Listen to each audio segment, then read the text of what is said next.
જતા તો વાંધો નહીં આવે પણ ચડતી વખતે રિસ્ક લઈએ છે. તો રહેવા દો ભાઈ, તો ભાઈ હેરાન થવાનું. ગોરમઘાટ જઈ રહ્યા છીએ ત્યારે હાલ ભાઈ ચૂરમું ને બાટી ને દાલ બાટી ને એવું બધું ખાધું છે. ગાડી અહીંથી ઉતારીએ અંદર, હવે અંદર જવું પડશે. ગોરમઘાટ ઇકો પર્યટન સ્થળ.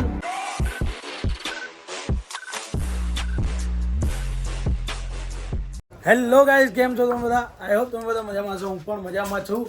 આજે રાજસ્થાનની અંદર વ્લોગ ચાલુ કર્યો છે. કેમ કે અમે આવ્યા છીએ રાજસ્થાન 4 દિવસ ફરવા માટે. હું, તપનભાઈ, નિલેશભાઈ અને ધ્રુમિલ 4 જણા આવ્યા છીએ. બધી વસ્તુઓ તપનભાઈના ફ્રેન્ડ છે સંપતભાઈ કરીને, એમના ત્યાં બધી વસ્તુઓ મૂકી, બધે બેગ ને એવું બધું મૂકી દીધું. ફ્રેશ બેસ થઈ ગયા છીએ. આપણી આઈટુડી પડી છે, ગાડી લઈને આવ્યા છીએ અને અત્યારે હવે નીકળી રહ્યા છીએ ગોરમઘાટ જઈ રહ્યા છીએ. અરે સંપતભાઈ, રાજસ્થાન કેમ છો? મજામાં? બધું મજામાં છે. હા, સંપતભાઈ છે. અત્યારે આમના ઘરે આપણે રહેલા છીએ. અહીંયા આગળ છે એમનું ઘર.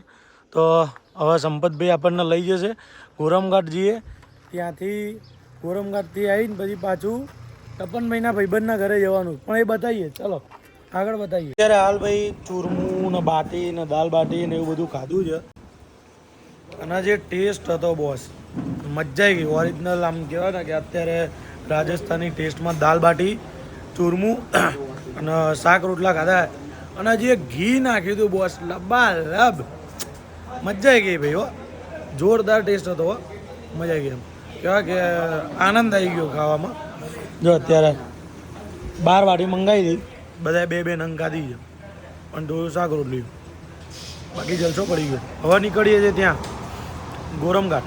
અત્યારે હાલ અમે પહોંચી ગયા છીએ ગોરમઘાટ. આ રહ્યો એમનો ગેટ. ગોરમઘાટ ઇકો પર્યટન સ્થળ. અહીંયા આગળ ભાઈ વન્યજીવ અભયારણ્ય છે અને અહીંયાથી અંદર જવાનું છે આમ ઢાળમાં. તો જો ગાડી જશે તો લઈ જઈએ છે. અને ત્યાં ભીમથી અંદર 36 કિલોમીટર જેવું છે, પણ આખું ગામડું એમ એક ગલ્લો પણ નાનો જોવા ના મળે અને એક સિંગલ પટ્ટી રોડ છે આખો. બહુ જ જોરદાર. આમ ગામડાઓ બી છે અને છૂટક ક્યાંક ને ક્યાંક ઘર છે. બાકી અહીંયા જો આ બધું દેખાય, ડુંગરા જ છે અહીંયા દેખાય જો. તો હવે અત્યારે અંદર જઈ રહ્યા છીએ. અંદર જઈએ ને પછી મેન જે નજારો છે એ બતાવીએ. આપણે ગાડી લઈને જઈ રહ્યા છીએ. જતા તો વાંધો નહીં આવે પણ ચડતી વખતે રિસ્ક લઈએ છે. ચલો તો રહેવા દો ભાઈ, તો ભાઈ હેરાન થવા છે. હા હો ભાઈ, ચડી નહીં શકાય. જો ભાઈ ઢાળ વાળું છો યાર. શું લાગે ભાઈ, ચડી? હા લાગે શું તમને? મને થોડું રિસ્ક લાગે, પણ 5 જણા અંદર બેઠા છે ને એટલે ચડી જશે. જોરદાર જગ્યા છે ભાઈ. જો ધક્કો મારવો જ ના પડે, એ કરવું પડે. ઉતરતા તો ઉતારી ઉપર જાય ભાઈ, ડ્રાઈવર ઉપર જાય, ચલાવવા વાળા ઉપર જાય, ગાડી ચલાવવા વાળા ઉપર જાય, ચડી જાય. બસ એ ભાઈ અહીંયા આગળથી એ રહેવા દે. મેહુલ ચડી જશે એટલે ગાડી અહીંયા પાર્ક કરી દે. અત્યારે કંઈક આવો નજારો છે અને મંદિર જે છે એ અહીંયા છે. જો આ દેખાય, આ મંદિર છે અને રસ્તો અહીંયા છે. અહીંયા આ જગ્યાએથી ગાડી મૂકી દેવી પડે. અહીંથી ચાલતા છેક ત્યાં જવું પડે અને રાત પડી જાય એવું છે. તો આનો પ્લાન કેન્સલ કરીએ છીએ અને ત્યાં ટ્રેનના પાટાવાળો જે છે ને ત્યાં જઈએ. સંપતભાઈ એમ કહેવા માંગે છે કે ટ્રેનના પાટા પેલી બાજુ છે. એ ટ્રેન સવારે 10 વાગે આવે છે. ટ્રેન નહીં જોઈ આપણે, પાટા જોવા છે. હા પાટા જોવો તો પેલી બાજુ જવું પડશે. હા તો હેડો એ બાજુ. કેટલી વાર લાગશે અહીંયા? એ તો અહીંથી આમ ફરી આમ. તો કેન્સલ, પ્લાન કેન્સલ. ગાડી ચાલુ જ છે હજુ. મંદિર જોઈને આપણે શું કરીએ? આ જો જગ્યા તો અહીંયા જ હતું ભાઈ. ગાડી અહીંથી ઉતારીએ અંદર. હવે અંદર જવું પડશે, પાછું જઈએ. તો ગોરમઘાટ જે છે એ જગ્યાએ અમે જવાનું કેન્સલ કરી દીધું છે. તમે આવતા હોય તો વિચારીને આવજો, કારણ કે મંદિર અહીંયા જ. તમારે ચાલીને બહુ જવું પડશે, તકલીફ પડી જશે અને ગાડી લઈને તો જવાશે જ નહીં. બિના આજ્ઞા પ્રવેશ નિષેધ હે અને બહુ દૂર પડે એમ છે. આપણે પાટાવાળી જે જગ્યા મેન જે ફેમસ છે એ જગ્યાએ જઈએ છીએ અને ખાસ તમારા બધા માટે થઈને આપણે એક્સપ્લોર કરવા આવ્યા હતા, પણ હવે એક્સપ્લોર નહીં કર્યું. શું કેવું? તાકાત નહીં. ના જવાય, રાત પડી જાય, બીજું કઈ નહીં. અને અહીંયા કોઈ રહેવા બેવાની કઈ છે વસ્તુ સામગ્રી નહીં. તકલીફ પડી જાય. તારે ચણા ખાવા પડે છે. પાણી નહીં મળતું આ જગ્યાએ. તો ભાઈ ના આવતા અને આવવાનું ટાટા રાખતા હોય તો દિવસ આખો કાચંબલી કેવું કંઈક નામ હતું એટલે આખો દિવસ કાઢીને આવો તો અહીંયા જઈએ કે બા સવાર ના આવ્યો હોય ને તો જઈને સાંજે પાછા આવીએ કે પણ ચાલવાનું કેટલું થાય? કાં તો બહુ ફટાફટ જવું પડે એટલે એડવેન્ચર કરવા વાળા તો ગમે તે રીતે જઈએ કે ને ભાઈ એમને તો ચાલુ હોય તો ગમે તે રીતે ચાલીએ પેલું ટ્રેન વાળું છે એટલે એ આપણે બતાવીએ જઈએ છે ત્યાં જો જાય તો ત્યાં ત્યાં બી જશે ત્યાં જશે શોર નહીં 1 કિલોમીટર તો ચાલવાનું રહે તો ચાલે હજુ શોર નહીં. ત્યાં 1 કિલોમીટર ચાલવાનું છે ચાલ લઈશું ગાડી મૂકી એના દેવાની લોકલે શોર નથી કે ભાઈ અહીંયા સુધી ગાડી જશે કે નહીં.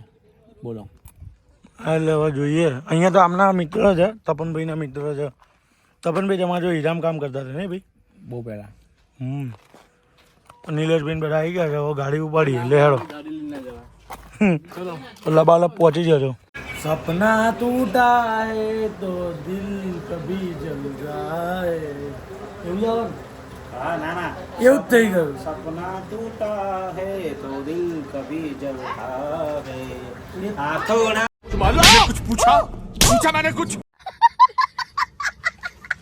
દર્દ હુઆ એ જ બોલ્યો હું ભાઈ મેર નહીં પડ્યો ના પડ્યો ના બહુ પડ્યો. આશાએ આયા હતા અમે લોકો કે ભાઈ હા. ગોરમ ઘાટ જઈશું નેચરલ આ તો સદમામાં ઘૂસી ગયા છે જો આપણે કઈ એવું નહીં ભાઈ આજ નહીં તો કાલ આ લોકો આવશે.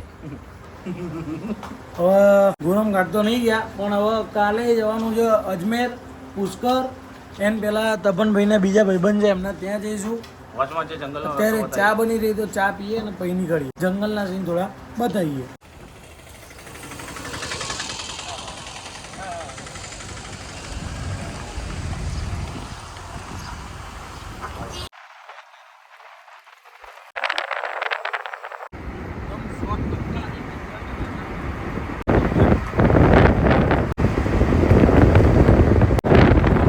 તો અત્યારે અમે આવી ગયા છીએ તપનભાઈના જે ફ્રેન્ડ છે એમના ઘરે અહીંયા રાત્રે સુવાનું છે અને બહુ જોરદાર જગ્યા છે ભાઈ એવું કેવું તમારું આખો અંધેરી અંદર એટલું બધું પડે છે ને અહીંયા આગળ અને આખો આમ મસ્ત ગામડાનો અને જંગલનો વિસ્તાર છે ભાઈ એવી મજા પડી ગઈ ને હમણાં લોકોને તો ખરેખર મોજ પડી ગઈ. બરાબર જો બધા અહીંયા બેઠા જ છે જોઈ લો બધા બેઠા જ નહીં દેખાય અત્યારે શું કે રાત છે અહીંયા લાઇટ બી ગામડું છે એટલે લાઇટ બી નથી અને મેન તો કે અહીંયા થોડી ગરમી લાગી રહી છે પણ અમે ધાબે સુવાના છીએ તો મજા આવશે હા અને ધાબે સૂઈ જઈએ મળીએ કાલે નવા વ્લોગમાં કાલે અજમેર અને પુષ્કર એ બંને કવર કરવાનું છે તો ત્યાં આગળ શું ધૂમ મચાવીએ છીએ એ બતાવીશું બાકી મળીએ કાલના વ્લોગમાં જય માતાજી જય શ્રી કૃષ્ણ.